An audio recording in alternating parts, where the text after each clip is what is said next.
말씀은 모두 다 함께 이사야서 6장이 되겠습니다. 이사야서 6장이 되겠습니다.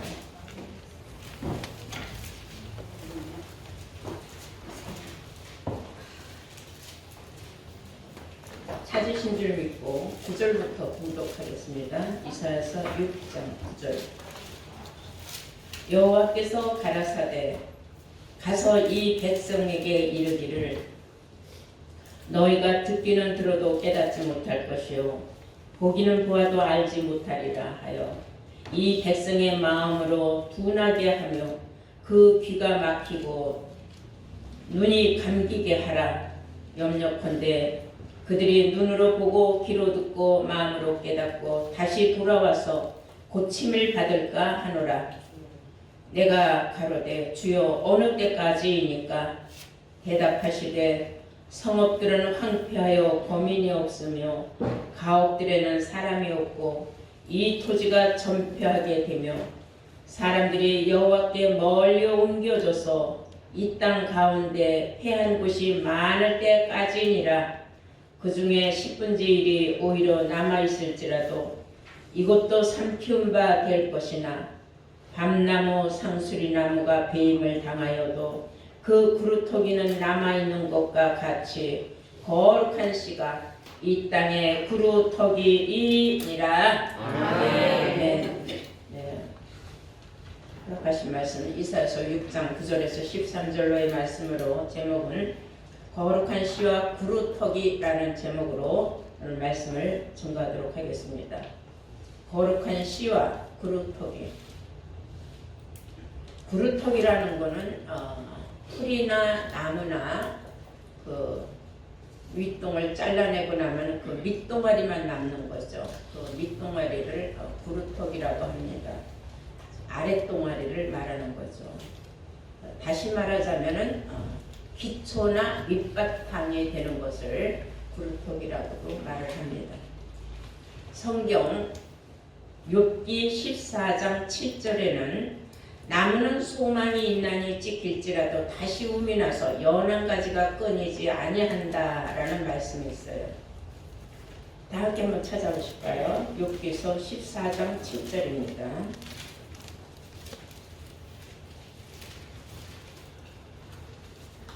나무는 소망이 있나니 찍힐지라도 다시 움이 나서 연한 가지가 끊이지 아니하며 그 뿌리가 땅에서 늙고 줄기가 흙에서 죽을지라도 물 기운에 우음이 돋고 가지가 발하여 새로 심은 것과 같거니와 라고 기록하고 있습니다. 말씀은 물론 이 말씀을 우리가 영적으로 듣는 말씀과 육신적으로 듣는 말씀은 따로 있습니다. 육신적으로 말하자면 어떤 나무든지 잘라버리면 완전히 죽은 것 같지만은 또 물기운에 의해서 그 뿌리가 물기를 받아들여서 다시 가지가 나고 우미 돋아서 가지가 나서 그 가지에서도 또 꽃도 피고 열매도 맺는 거야 하는 말은 사람이 모든 것을 잃을지라도 그 소망을 항상 가지고 있는 사람에게는 끝내는 결국은 그 밑바탕이 그 사람에게 기초적인 그 삶의 능력이 있음으로 말미암아 그 사람은 결국은 인생을 다시 새롭게 꿈을 꾸고 목적을 이루고 성공할 수 있는 삶을 살 수 있다라는 그런 말씀입니다. 그러나 우리가 영적으로 말씀을 보자면은 그 나무는 사람을 비유한 거예요. 사람을 비유했는데 그 영적인 사람은 어떠한 일이 있어도 소망이 항상 있다는 거예요. 그래서 이긴 자가 된다는 겁니다. 이긴 자가 됐을 때에는 그에게서는 놀라운 정말 기적 같은 그러한 새로운 삶의 축복 또 영생을 바라보는 소망이 꼭 이루어질 수 있다. 그렇게 우리가 말씀을 들어도 됩니다. 그래서 영적으로 우음이 돋고 또한 그 연한 가지가 나고 그 새 순이 난다 하는 것은 새 순이라는 것은 새로운 순, 그것은 영적으로 말하면 새 말씀을 말하는 겁니다. 그래서 성경은 말씀이 안팎으로 기록이 되어 있고 그랬어요. 안으로도 써졌고 밖으로도 써있고, 즉 육신으로도 기록되고 영적으로도 기록되고. 그러나 그 속에 가운데 말씀을 지키는 자들만 복이 있다고 계시록 1장 3절에 말씀한 것과 같이 우리는 이 새 말씀을 받은 사람들만이 이 땅 위에 거룩한 씨로 말미암아 여러분들이 새하늘 새 땅의 새로운 주인공들이 될 수 있다는 말씀, 그 취지의 말씀이 오늘 본문의 내용입니다. 오늘 본문의 9절에 보시면은 이사야서 6장 9절에 보면은 여호와께서 가라사대 가서 이 백성에게 이르시기를 너희가 듣기는 들어도 깨닫지 못할 것이요 보기는 보아도 알지 못하리라 하여 이 백성의 마음으로 둔하게 하며 그 귀가 막히고 눈이 감기게 하라. 하나님께서 이렇게 들을 귀를 막아놓고 볼 눈을 막아놓고, 이것은 영적으로 하는 말이에요. 육신적으로는 다 보고 다 그럴 수 있지만 하나님 말씀을 누구나 다 보고 다 깨닫는 건 아닙니다. 마음으로 깨달아 고침을 받을까 두려워하는 사람들도 이 세상에 너무나 많이 있는 것을 이미 예언의 말씀으로 기록을 해놨다 하고 예수님께서 마태복음 13장 13절부터 말씀하신 바가 있어요. 다 함께 마태복음 13장 보시겠어요. 13절 보시면 그러므로 내가 저희에게 비유로 말하기는 저희가 보아도 보지 못하며 들어도 듣지 못하며 깨닫지 못함이니라. 이사야의 예언의 말씀이 저희에게 일렀으되 이사야가 한 말이 지금 시대에 와서 이루어지고 있다. 그러면 예수님 시대에 있었던 하신 그 말씀이 지금 우리 시대에도 지금 이루어지고 있다는 겁니다. 일렀으되 내가 다시 한번 말을 하는데 그 말이에요. 너희가 듣기는 들어도 깨닫지 못할 것이요 보기는 보아도 알지 못하리라. 이 백성들의 마음이 완악하여져서 그 귀는 듣기에 둔하고 눈은 감았으니 이는 눈으로 보고 귀로 듣고 마음으로 깨달아 돌이켜 내게 고침을 받을까 두려워함이니라 하였느니라. 고침을 받으면 좋은 건데 고침 받을까봐 안 들으려고 하고 안 보려고 하고 아주 막아버린다는 거예요. 무엇을? 하나님의 말씀을. 오늘날 육신의 완악한 마음을 가진 사람들은 이 영적으로 하시는 하나님의 말씀을 들으려고 하지 않는다는 거예요. 진리의 말씀을 거부한다는 겁니다. 왜냐? 듣고 깨달으면 고침을 받아야 돼. 자기가 믿었던 모든 신앙생활이 허무하고 그리고 잘못 믿었다는 걸 깨닫게 된다는 겁니다. 그래서 고침을 받고 새 사람이 되면 얼마나 좋겠습니까? 그런데 그걸 두려워한다는 거예요. 왜 두려워하느냐? 세상에서는 익숙한 것에 너무 머물러져 있어서 새로운 것을 받아들이기에는 너무나 겁이 많은 거예요. 두려운 거예요. 왜? 기존의 다른 사람들이 나를 어떻게 볼까? 나를 어떻게 생각할까? 혹시 이단시하지 않을까? 하는 그런 생각. 그래서 사람의 마음이 율법으로 완악하게 아주 굳어져 있다는 것을 예수님이 말씀하시는 거예요. 지적하여서. 그러나 16절에 말씀하시길 그러나 너희의 눈은 봄으로 너희의 귀는 들음으로 복이 있도다. 네가 볼 눈이 있고 들을 귀가 있다는 건 너무나 복받은 사람이다 이거야. 왜? 네가 고침을 받아가지고 부드러움을 받아서 너는 새 말씀의 씨를 받았으니 거룩한 씨가 될 것이다. 그런 말씀을 예수님은 함축해서 기록하고 있다는 사실을 우리는 알아야 됩니다. 네. 자, 조금 더 보실까요? 이제 본문 11절부터 보시면 내가 가로되 주여 어느 때까지니까 대답하시되 성읍들은 황폐하여 거민이 없으며 가옥들에는 사람이 없고 이 토지가 전폐하게 되며 사람들이 여호와께서 멀리 옮겨져서 이 땅 가운데 패한 곳이 많을 때까지니이다. 이런 일들이 언제까지 지속될 겁니까? 하니까 이런 일들은 예상 끝날 때까지 하나님이 계시록의 예언으로 기록한 모든 심판이 이루어질 때까지 이런 일은 계속된다 이거예요. 그러니 얼마나 안타까운 일입니까? 그러나 13절에 그 중에 10분의 1로 남아있을지라도 이것도 살피운 바가 된다. 힘들게 어렵게 남은 자가 있다 할지라도 그들도 자기 자리를 지키기가 힘든 때가 온다 이거예요. 이것은 짐승의 때를 말하는 거예요. 계시록 13장에 나오는 짐승의 때에는 물은 대소하고 짐승과 우상에게 표같지 아니하고 경배하지 아니하는 사람은 남아두질 않고 다 그냥 죽여버린다 그랬거든요. 그래서 짐승의 수 666수 그 인침을 짐승들도 친다는 거예요. 자기네 편을 친다는 겁니다. 그것을 이루어질 때까지다. 그러나 성경은 말하기를 밤나무 상수리나무가 뱀을 당하여도 그 구루터기는 남아있는 것 같이. 그래서 이거 비유적인 말이에요. 예를 들어서 상수리나무나 밤나무, 상수리나무나 밤나무는 같은 과예요. 우리가 지금 알기는 상수리나무는 도토리나무고 밤나무는 밤나무다 했지만 전에는 우리는 같은 과로 봅니다. 그런데 성경에는 나무는 사람을 비유하고 있어요. 그래서 이름 있는 나무가 많이 나옵니다. 성경에. 그 나무들은 뭘 말하고 있느냐면 목자를 비유하고 있는 거예요. 이름 있는 목자를 비유하고 있는 거예요.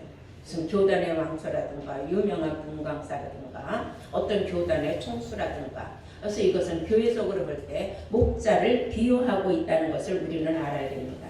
근데 중요한 것은 이사야서 1장 30절에 기록하기를 너희는 마른 나무 상수리가 될 것이요 물 없는 동산 같을 것이다. 그래서 상수리 나무를 사람으로 비운 거예요. 너희는 했으니까 너희는 물 없는 동산 같고 잎사귀가 말아퍼진 상수리 나무 같다. 상수리 나무는 아무 의미가 없다는 겁니다. 이런 것을 성경은 지금 상수리 나무 밑에서 신앙생활 하는 사람들도 참 많이 있습니다. 그런 사람들을 결국은 곡할자들이다 그랬어요. 스가랴서 11장을 보시겠습니다. 스가랴서 11장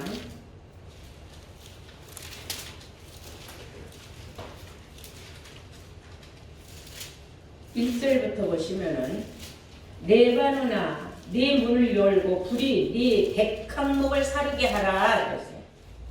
너 잣나무여 곡할지어다. 백향목이 넘어졌고 아름다운 나무가 회멸되었도다. 바산의 상수리 나무여 곡할지어다. 무성한 살림이 엎드러졌도다. 그래서 너 하는 건 지명해서 부르는 거예요. 상수리 나무요. 너 바산의 상수리 나무요. 바산은 힘 있는 자들을 바산으로 비유하고 있습니다. 곡할지어다. 목자들이 곡을 할 때가 온다는 겁니다. 무성한 산림이 엎드러졌도다. 3절에 목자의 곡하는 소리가 나며 그러세요. 그러니까 상수리 나무는 누굴 말한 거예요? 목자들을 비유했다는 거예요. 그렇다면 목자가 곡을 하면 거기에 목자에 따라붙은 모든 성도들도 다 따라서 곡을 할 수밖에 없는 거예요. 목자 따라가는 거니까 양들은. 목자의 곡하는 소리가 나며 그 영화로운 것이 회멸되었음이로다. 어린 사자의 부르짖는 소리가 나며 이는 요단의 자랑이 황무하였습니다. 그동안 자랑을 수없이 했는데 자랑거리도 한순간에 다 무너지고 없어지는 그런 시대가 올 것이다. 그래서 성경에 말하는 상수리나무는 곡하는 목자들을 비유하였는데 1절부터 보면은 잣나무도 곡할지어다 백향목도 넘어졌다 그랬어요. 다 회멸되었다 그랬어요. 그러니까 같은 과예요. 우리가 잣나무는 하나님으로 우리가 알고 있었지 않습니까? 그것은 하나님을 흉내낸 자들을 말하는 거예요. 여기서 말하는 잣나무. 그러면 백향목, 이 백향목은요 어마어마하게 크고 아름드리 나무 같아서 잎사귀가 무성해서 수많은 새들이 깃들이는 그런 나무를 백향목이라고 합니다. 그러나 결국은 그 나무도 하나님이 다 회멸을 한다는 거예요. 다 곡할 나무들이라고 했어요. 시편 29편 5절을 한번 보시면은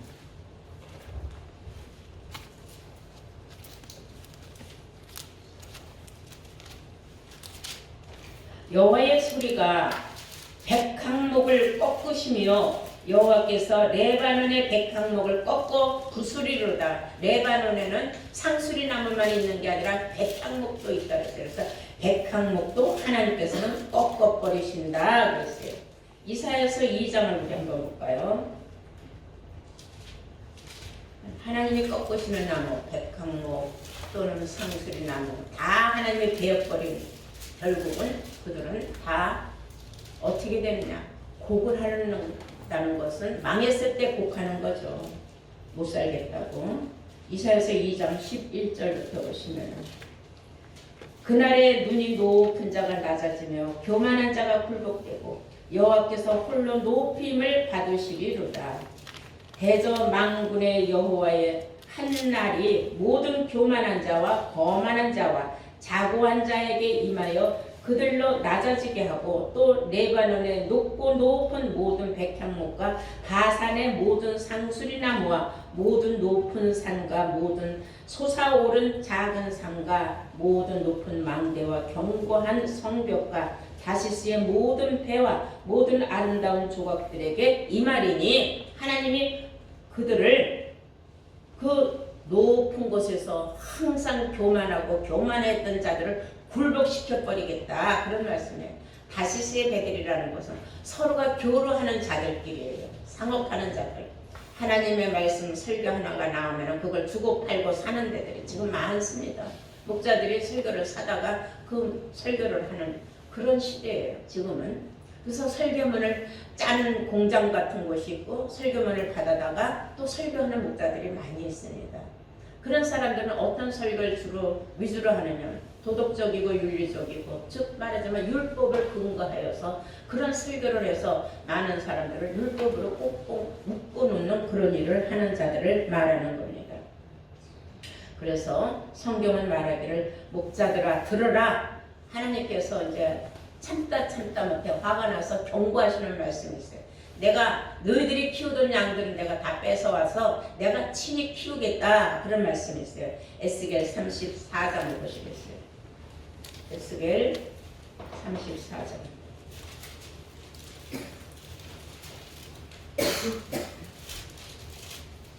7절 보시겠습니다.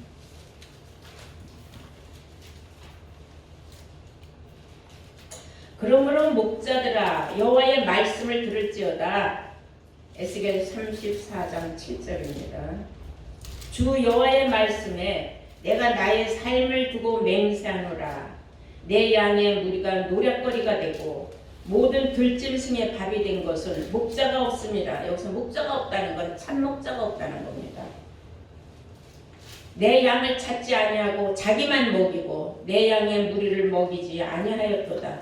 그러므로 너희 목자들아 여호와의 말씀을 들을지어다. 주 여호와의 말씀에 내가 목자들을 대적하여 내 양의 무리를 그들의 손에서 찾으리니 목자들이 양을 먹이지 못할 뿐만 아니라 그들이 다시는 자기를 먹이지 못하게 할지라. 내가 내 양을 그들의 입에서 건져내어서 다시는 그 식물이 되지 않게 하리라. 나 주 여호와가 말하노라. 나 곧 내가 내 양을 찾고 찾되 목자가 양 가운데 있는 날에는 양이 흩어졌으면 그때를 찾는 것 같이 내가 내 양을 찾아서 흐리고 캄캄한 날에 그 흩어진 모든 곳에서 그것들을 건져낼지라. 하나님께서 직접 찾아낸다. 목자들이 자기 배만 채우기 위해서 자기 배를 채우는 일만 했지 참 목자로서 양떼들이여 생명의 꼴을 먹이지 아니하였다. 그래서 하나님께서 목자들을 친히 목자들이 결국은 곡을 하는 그런 경우가 온다는 겁니다. 그럼 우리가 거룩한 씨는 무엇을 말하느냐? 자, 거룩한 씨라는 것은 말 그대로 거룩한 씨예요. 씨는 우리가 사람으로 말하면 성씨. 이 씨가 어느 여자하고 결혼을 해서 자식을 낳으면 그 자식도 무슨 씨가 돼요? 이 씨가 되죠. 그래서 네 집 씨냐 이런 말을 우리가 많이들 합니다. 그런데 성경이 말하는 것은 육신적인 사람의 씨를 말하는 것이 아니라 하나님의 씨가 있고 하나님의 씨가 아닌 다른 씨가 있어요. 그래서 그것을 단적으로 뭐라고 말하느냐면 약속에 하나님의 씨가 있고 또한 육신의 씨가 있다. 그래서 육신의 씨는 육신에 속한 말만 하는 것이고 그리고 약속의 씨는 약속의 말씀만 하는 것이 약속의 씨입니다. 그럼 무엇으로 성경을 말하느냐? 마가복음 4장 14절에 보면 예수님께서 인자는 씨를 뿌리는데 말씀을 뿌리는 것이다 그랬어요. 뿌리는 이는 말씀을 뿌린 것이다 그랬어요. 뿌리는 이가 어떤 뭐 채소 씨나 무슨 씨 그런 씨를 뿌린 게 아니라 말씀을 뿌렸다 그랬어요. 예수님은. 그런 말씀을 뿌리는 건 어디다 뿌리겠어요? 우리 사나신들 심령밭에 뿌리는 거예요. 그래서 성경에 씨 뿌림의 비유를 잘 들으라 해서 4가지 밭이 나오죠. 길가에 뿌리는 것도 있고 또 길 가운데 뿌린 것도 있지만은 돌짝밭에 뿌려진 것도 있고 또 가시밭에 뿌려진 씨도 있다. 그러나 길 가운데 뿌려진 씨, 즉 마음밭 가운데 심어진 그 씨는 자라나서 30배, 60배, 100배의 결실을 맺는 온전한 씨다 그랬어요. 그런 씨가 돼야 합니다. 같은 씨를 같은 장소에서 받아도 길가에 뿌려진 씨가 되는 사람이 있고, 어떤 사람은 돌짝밭에 뿌려지는 씨가 있고, 어떤 사람은 가시덤불에 뿌려지는 씨가 있고. 이유는 뭐냐? 가시덤불은 세상 온갖 염려가 많아가지고 재리와 염려 때문에 가시밭에 뿌려지는 사람. 그러나 돌짝밭은 마음에 굳어져 갖고 전혀 들어가지 않는 사람. 돌짝에다가 돌 위에다가 아무리 씨를 갖다 뿌려요. 돌 속에 씨가 들어가나 안 들어가죠. 길가에다 뿌렸다. 마음 밖으로 뿌렸어요. 들을 적에 딴 생각하는 거예요. 무슨 뭐 세상 온갖 생각. 그냥 하나님 말씀이 일로 들어가질 않고 다 바깥으로 나가는 거예요. 그러나 정신 차리고 똑바로 귀로 잘 듣고 마음으로 깨달아 고침받은 사람들은 벌써 말씀이 가운데 흘러서 가운데 말씀을 깨닫는 지혜로운 사람이라는 것입니다. 그런 사람들만이 거룩한 씨가 되는 축복을 얻게 되는 거죠.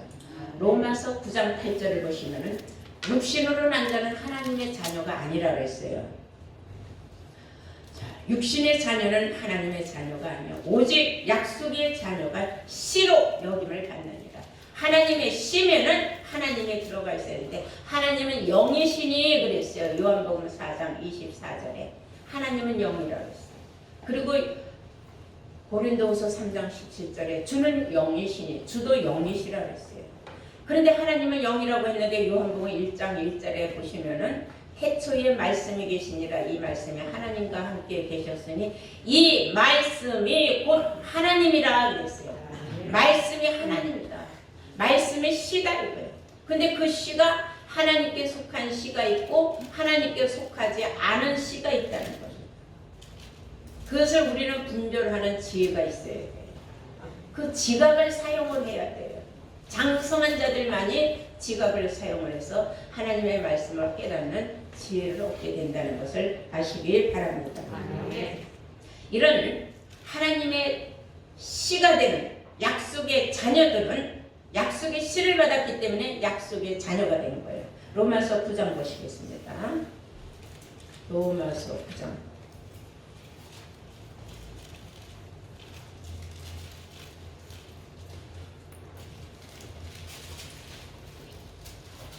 7절부터 보시면은 또한 아브라함의 씨가 다 그 자녀가 아니라 오직 이삭으로부터 난 자라야 내 씨라 칭하리라 하셨으니 구약시대에 이삭으로 난 자가 아브라함의 적통이다.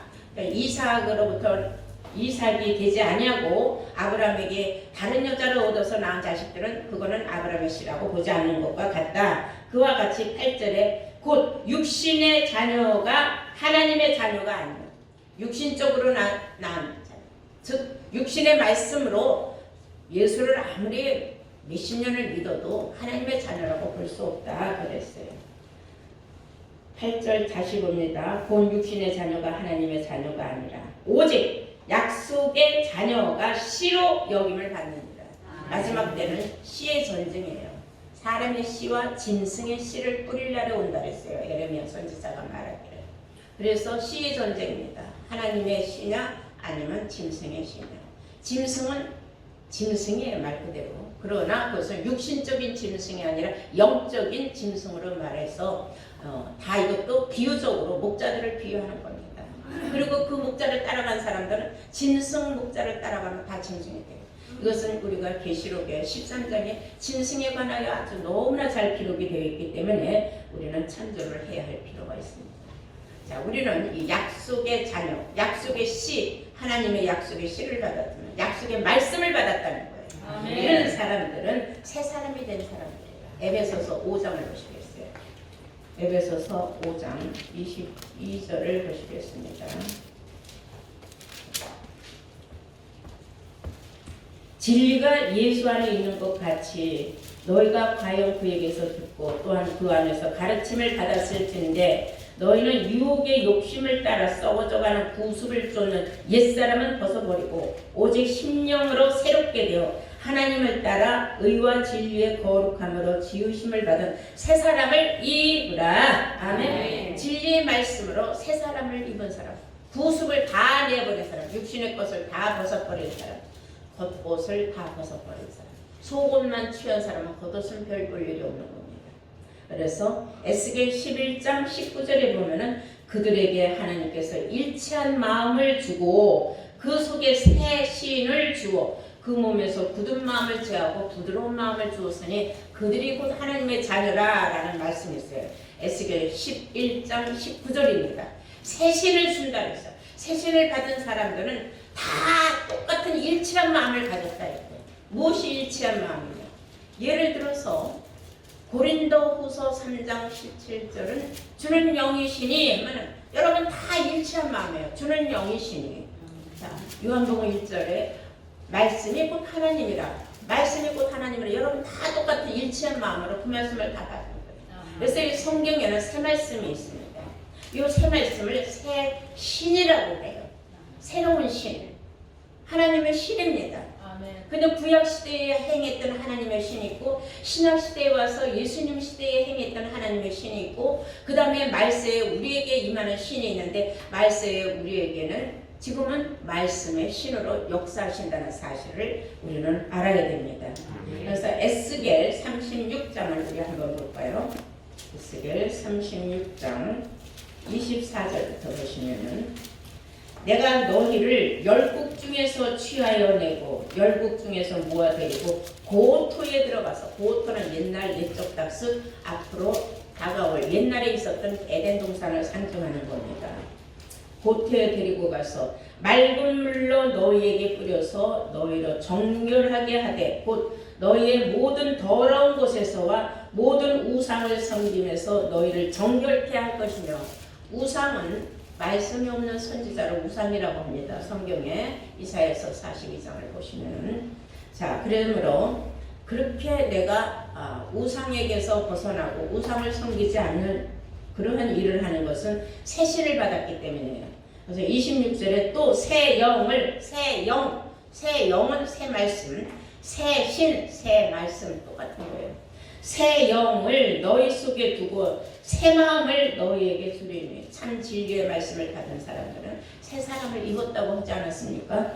네, 새 마음을 너희에게 주되 너희 육신에서 굳은 마음을 제하고, 육신에서 굳은 마음을 제하고, 그러니까 율법으로 그냥 굳어졌던 그거를 다 풀어버리고 아주 부드러운 마음이 됐다는 겁니다. 굳은 마음을 제하고 부드러운 마음을 줄 것이며 또 내 신을 너희 속에 두어 너희로 내 율례를 행하게 하리니 너희가 내 규례를 지켜 행할지라. 아멘. 너희가 내 규례를 지켜서 행할지라 그랬습니다.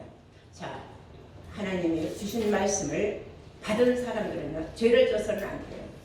꼭 율법을 지켜야지만 죄를 안 짓느냐? 아니에요. 하나님의 말씀을 받은 사람들은 절대로 죄를 짓지 않는다고 했어요. 요한일서 3장 9절을 보시겠어요? 요한일서 3장 9절을 보시겠습니다.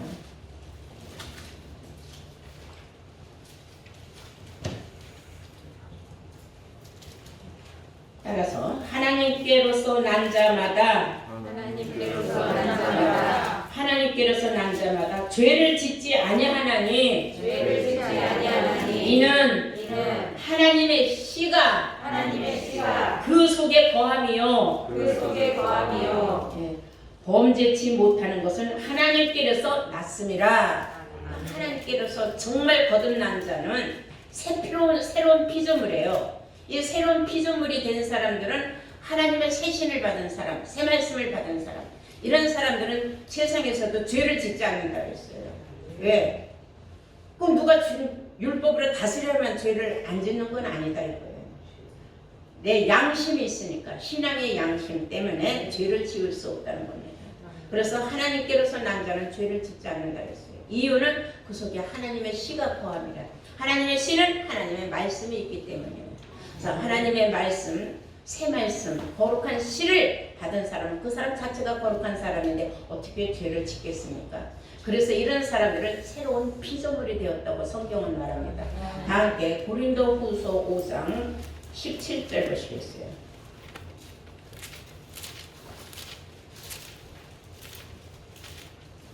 고린도후서 5장 17절. 그런즉 누구든지 그리스도 안에 있으면 새로운 피조물이라. 이전 것은 지나갔으니 보라 새 것이 되었도다. 새 것이 되었다. 거룩한 씨를 받은 하나님께로서 낳은 약속의 자녀가 되었다 이 말이에요. 그리스도 안에 있다면은 예수를 믿는다고 다 그리스도 안에 있는 건 아니에요. 로마서 8장 1절에 그리스도 안에 있는 사람에게는 결코 정죄함이 없나니 이는 죄와 사망의 법에서 생명의 성령의 법으로 해방받았기 때문이다 그랬어요. 죄와 사망의 법은 율법이에요. 율법에서 벗어날 수 있는 길은 생명의 성령의 법을 받은 사람뿐이라는 사실을 우리는 알아야 될 줄로 믿습니다. 여러분들은 모두가 다 새로운 피조물입니다.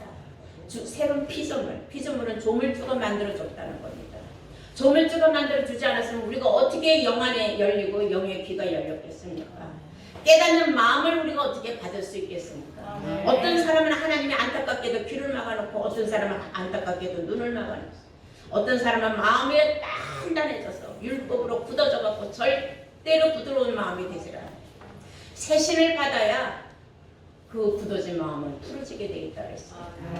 오늘 여러분들은 정말로 모든 나무를 다 베어버려더라도 그 구루터기가 남아서 다시 싹이 나는 것과 같은 그 이치를 생각할 때에 우리는 이 땅 위에 하나님께서 거룩한 씨를 남겨놓으셨다는 거예요. 바로 그들이 여러분들이 될 줄로 믿습니다. 거룩한 씨는 진리의 말씀으로 거듭난 새로운 피조물들이 된 새신을 받은 일치한 하나님의 말씀을 받은 바로 여러분들이 주인공들이 된다는 것을 아시기 바랍니다. 오늘 말씀을 통해서 여러분들이 다시 한번 깊이 깨닫고 여러분 가운데 여러분 마음속에 하나님의 씨가 거하니 절대로 세상에서 옳지 못한 양심에 어긋나는 그러한 부끄러운 짓을 하지 않는 복된 자들로 거듭나기를 주의 이름으로 축원합니다.